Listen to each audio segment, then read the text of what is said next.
A'udzubillahi minasyaitonirrajim. Bismillahirrahmanirrahim. Assalamualaikum warahmatullahi wabarakatuh. Alhamdulillahirabbil alamin. Ahmadu wa nasta'in wa asykuru ala jami'i ni'ami. Asyhadu an la ilaha illallah wa asyhadu anna Muhammadar Rasulullah. Allahumma shalli ala sayyidina Muhammad wa ala ali sayyidina Muhammad. Qala rabbi shrah li sadri wa yassir li amri wahlul 'uqdatam min lisani yafqahu qawli, amma ba'd. Alhamdulillah para siswa-siswi SMK Madani 1 dan 2. Pada kesempatan kali ini kita berjumpa lagi dalam channel El Wahid TV channel. Sebelumnya kita sudah membahas mengenai ketentuan khutbah, tabligh dan dakwah. Sekarang insya Allah kita akan membahas beberapa hal yang minggu lalu sudah kita bahas, yaitu ketentuan khutbah, tabligh dan dakwah. Tapi sebelum kita mulai, bagi siswa-siswi yang belum sama sekali hadir pada pertemuan minggu lalu, agar diharap menonton kembali video tayangan minggu lalu yang part pertama itu, yang bagian pertama. Dan untuk itu jangan lupa klik like, komen yang positif, dan subscribe channel ini supaya dapat membantu channel ini dalam berkembang. Para siswa-siswi SMK Madani 1 dan 2, ketentuan khutbah, tabligh dan dakwah itu ada beberapa hal. Yang pertama kita bahas dulu mengenai ketentuan khutbah. Adapun syarat-syarat khatib ya, atau yang membicarakan mengenai khutbah itu seorang khatib. Yang pertama itu Islam, yang kedua baligh, ketiga berakal sehat, keempat mengetahui ilmu agama. Nah, 4 hal ini adalah kunci utama dalam memahami, atau seorang khatib, seorang yang berkhutbah itu menguasai dan disebut seorang menjadi syaratnya khatib. Adapun syarat khutbah itu ada beberapa hal, kurang lebih ada 4 poin. Yang pertama, khutbah dilaksanakan sesudah masuk waktu zuhur. Khatib duduk di antara 2 khutbah. Antara khutbah pertama dan khutbah kedua itu khatib harus duduk. Yang ketiga, khutbah diucapkan dengan suara yang keras dan jelas. Suara di sini maksudnya dengan keras, artinya terdengar oleh semua orang. Kalau zaman sekarang alhamdulillah sudah ada speaker, jadi antisipasi berapa ribu pun jamaah, insya Allah dapat terdengar apa yang khatib sampaikan tersebut. Nah, untuk itu bagi seorang khatib yang terbatas atau dalam jumlah yang terbatas, itu bisa terbantu dengan adanya speaker ini. Yang keempat, poin keempat dari syarat khutbah ini adalah tertib atau tartib. Tartib ini maksudnya adalah kesesuaian, keteraturan membaca rukun khutbah. Rukun khutbah itu ada 6. Yang pertama, sambil saya jelaskan nanti sambil jalan, yaitu juga termasuk rukun khutbah. Yang pertama itu membaca hamdalah. Ucapan alhamdulillahirabbil alamin itu seminim-minimnya itu membaca hamdalah. Boleh disambung dengan ayat yang lain, boleh juga alhamdulillahirabbil alamin saja. Yang kedua, membaca syahadatain atau 2 kalimat syahadat, yaitu asyhadu alla ilaha illallah wa asyhadu anna Muhammadar Rasulullah. Itu syarat yang kedua. Yang ketiga itu membaca sholawat kepada Nabi Muhammad SAW.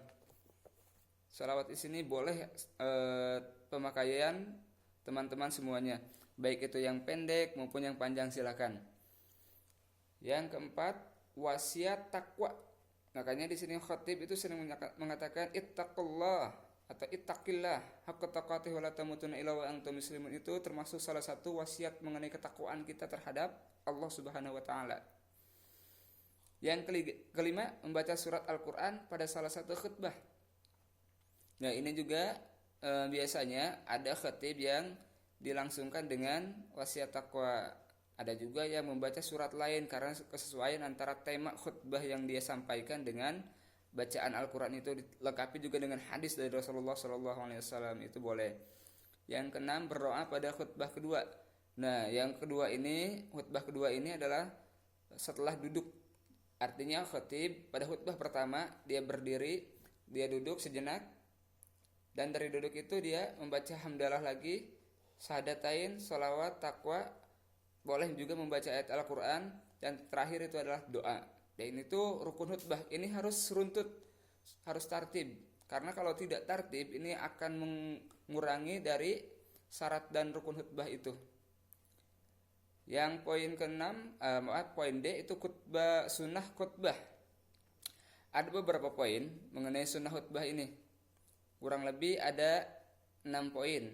Pertama, khotib berdiri ketika khutbah. Ini kalau khotibnya sehat walafiat, itu berdiri dia dengan tegap di depan para jamaah. Yang kedua, mengawali khutbah dengan memberi salam. Sebelum dimulai khutbah biasanya, sebelum muazin mengumandangkan azan, dia memberi salam terlebih dahulu. Yang ketiga, khutbah hendaknya jelas, mudah dipahami, tidak terlalu panjang. Nah, bagaimana kalau misalkan khutbahnya panjang? Kalau seandainya jamaahnya tidak suntuk, jamaahnya itu masih kuat, masih bisa fokus terhadap khutbah itu silahkan. Tapi kalau misalkan para jamaahnya sudah jenuh, itu khutbah dianjurkan singkat, padat dan jelas. Itu saja. Yang keempat, menghadap jamaah ketika khutbah. Yang kelima, menertibkan rukun khutbah. Ini juga harus runtut, tidak boleh acak-acakan. Misalkan membaca alhamdulillah langsung pada ayat Al-Quran, itu juga tidak runtut, artinya tidak tertib. Ya, yang keenam, membaca surat Al-Ikhlas ketika duduk di antara dua khutbah ini sunnah. Boleh dilakukan, boleh tidak. Dan bagi para makmum itu dianjurkan berdoa, karena salah satu tempat yang waktu yang mustajab dalam menyampaikan doa adalah ketika khotib duduk di antara dua khutbah ini. Nah, itu dia syarat dan rukun atau ketentuan khutbah. Yang selanjutnya ketentuan tabligh. Tabligh sudah kita bahas pada pertemuan sebelumnya, artinya adalah menyampaikan. Orang yang menyampaikan disebut adalah mubaligh. Ada hal yang harus diperhatikan dalam menyampaikan ajaran Islam. Hal tersebut sebagai berikut. Yang pertama, syarat mubaligh. Syarat mubaligh itu hampir sama, ya, ada 4 poin. Yang pertama, Islam. Yang kedua, baligh. Yang ketiga, berakal. Yang keempat, mendalami ajaran Islam. Itu syarat menjadi seorang mubaligh. Etika seorang mubaligh dalam menyampaikan tabligh itu seperti apa? Yang pertama itu kurang lebih bersikap lemah lembut, tidak kasar dan tidak merusak. Artinya ketika menyampaikan tabligh itu harus dengan mau'izatul hasanah, dengan cara pembicara yang baik. Jangan sampai kasar, menghina orang, itu tidak boleh. Yang kedua, menggunakan bahasa yang mudah dimengerti. Bahasa yang mudah dimengerti maksudnya adalah bahasa yang dipahami oleh masyarakat, oleh penduduk di situ. Tidak dengan bahasa yang lain, mentang-mentang kita bisa bahasa Inggris, kita gunakan bahasa Inggris di kampung. Itu suatu kesalahan yang besar. Kenapa? Karena apa yang kita maksudkan itu tidak akan sampai pada jamaah. Makanya sesingkat mungkin, sebisa mungkin kita gunakan bahasa yang dipahami dan dimengerti oleh masyarakat. Ketiga, mengutamakan musyawarah dan berdiskusi untuk memperoleh kesepakatan bersama.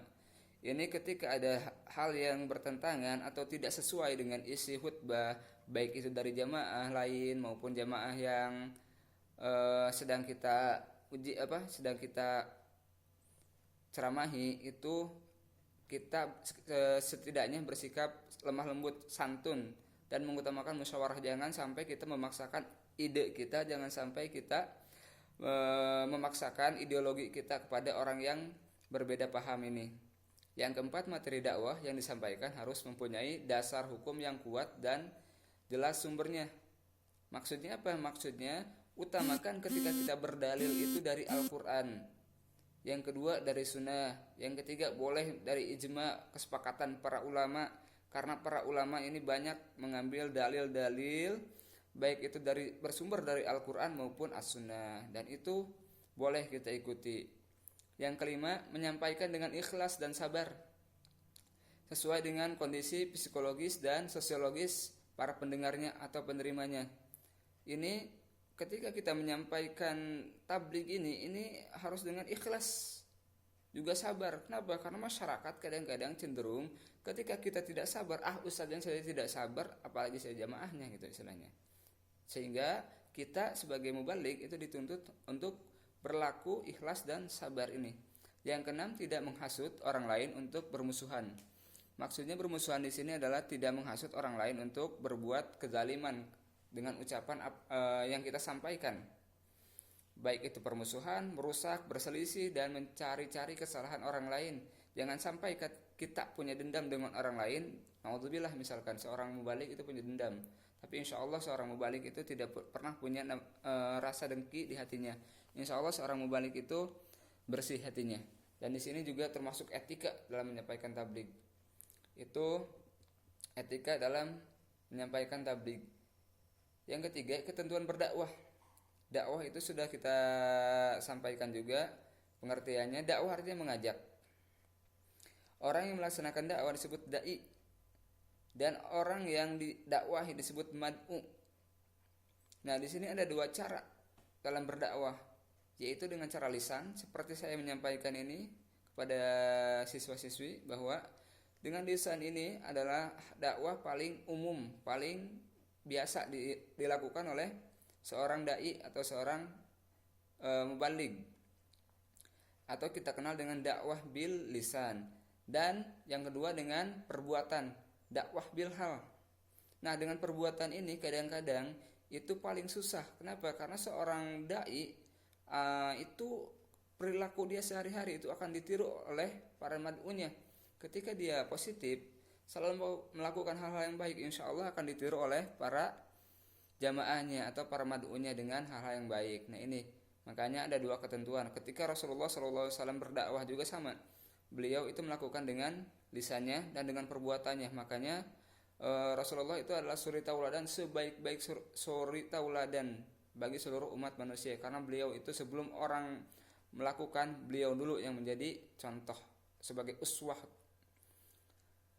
Nah, adapun ketentuan yang harus diperhatikan dalam berdakwah adalah pertama, itu hampir sama dengan khutbah, dengan tabligh, yaitu 4 hal juga. Pertama Islam, kedua baligh, artinya orang yang sudah dewasa, ketiga berakal, tidak mungkin orang gila bisa ceramah atau khutbah baik maupun berdakwah. Keempat, mendalami ajaran Islam. Ini 4 hal ini sama dalam konsepnya, dalam tatanannya itu semuanya sama. Nah, etika berdakwah. Etika dalam berdakwah, yang pertama itu dakwah dilaksanakan dengan hikmah, yaitu ucapan yang jelas, tegas, dan sikap yang bijaksana. Ini hal yang mengacu pada sikap dan etika seorang dai. Yang kedua, dakwah dilakukan dengan mau'izatul hasanah atau nasihat yang baik, yaitu cara persuasif tanpa kekerasan, dan edukatif, memberikan pengajaran. Nah, dua hal ini penting untuk seorang dai, karena cara-cara seperti ini dilakukan oleh orang-orang cerdas, hanya dengan orang-orang berakal, dan itu bukan dengan kekerasan dan lain-lain. Yang ketiga, dakwah dilaksanakan dengan memberi contoh yang baik atau uswatun hasanah seperti yang disebutkan tadi. Yang keempat, dakwah dilakukan dengan mujadalah, yaitu diskusi atau tukar pikiran yang berjalan secara dinamis dan santun serta menghargai pendapat orang lain. Maksudnya apa? Maksudnya mujadalah ini ketika kita berdiskusi dengan orang, ketika kita berdiskusi dengan baik itu non muslim ataupun dengan sama-sama muslim yang berbeda pemahaman, itu dengan mujadalah, diskusi, tukar pikiran, jangan mementingkan ego kita sendiri. Allah Subhanahu wa taala dalam surat An-Nahl ayat 125 menyebutkan, "Serulah manusia kepada jalan Tuhanmu dengan hikmah dan pengajaran yang baik, dan berdebatlah dengan mereka dengan cara yang baik. Sesungguhnya Tuhanmu dialah yang lebih mengetahui siapa yang sesat dari jalannya, dan dialah yang lebih mengetahui siapa yang mendapat petunjuk." Itu dalil yang diutarakan oleh Allah Subhanahu wa taala dalam surat An-Nahl ini. Nah, bagi siswa-siswi khususnya SMK Madani 1 dan 2, insya Allah kalau kalian ingin berdakwah, ingin tahu mengenai berdakwah, khususnya kalian punya jiwa dakwah, kembangkanlah. Kenapa? Karena ini menjadi nilai ibadah untuk kita semua. Karena ibadah itu terlebih seperti berdakwah ini adalah hal yang utama. Kenapa? Karena orang yang termasuk orang yang beruntung. Wal takum minkum ummatun yad'una ilal khair wa ya'muruna bil ma'ruf wa yanhauna 'anil munkar wa ulaika humul muflihun. Nah, itu artinya apa? Artinya ketika kalian memahami konsep dakwah ini, kalian ajarkan kepada orang lain, kalian tahu ilmu agama, mudah-mudahan kalian termasuk orang-orang yang beruntung. Nah, itu pembahasan kita mengenai ketentuan khutbah, tabligh dan dakwah. Mudah-mudahan dari channel ini ada manfaatnya untuk kalian. Ada hal yang bisa dipetik, khutbah kepada makadar, ambil yang baiknya, tinggalkan yang buruknya. Akhirul kalam dari saya. Mudah-mudahan kita berjumpa lagi dalam pertemuan selanjutnya. Jangan lupa sebelumnya tadi sudah diingatkan, ketika komen silahkan komen yang baik, yang positif. Untuk tugasnya silahkan kalian rangkum video ini, rangkum dengan jelas. Jangan sampai ada yang bertanya lagi mengenai resume atau rangkum. Saya tegaskan lagi, merangkum dari kata-kata saya dari awal sampai terakhir. Setelah itu nanti kalian kumpulkan tugasnya.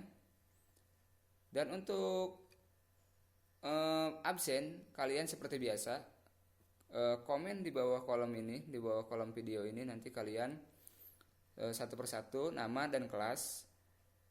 Nah, itu supaya tidak lupa, supaya tidak bertanya lagi, supaya tidak bimbang lagi apa yang harus saya lakukan. Kalian cukup menyebutkan nama kelas kalian, itu untuk absennya. Sedangkan untuk tugas kalian meresum atau merangkum yang dari awal sampai video terakhir ini. Mudah-mudahan sekian ada manfaatnya dari saya. Akhirul kalam, billahi taufiq wal hidayah. Wassalamualaikum warahmatullahi wabarakatuh.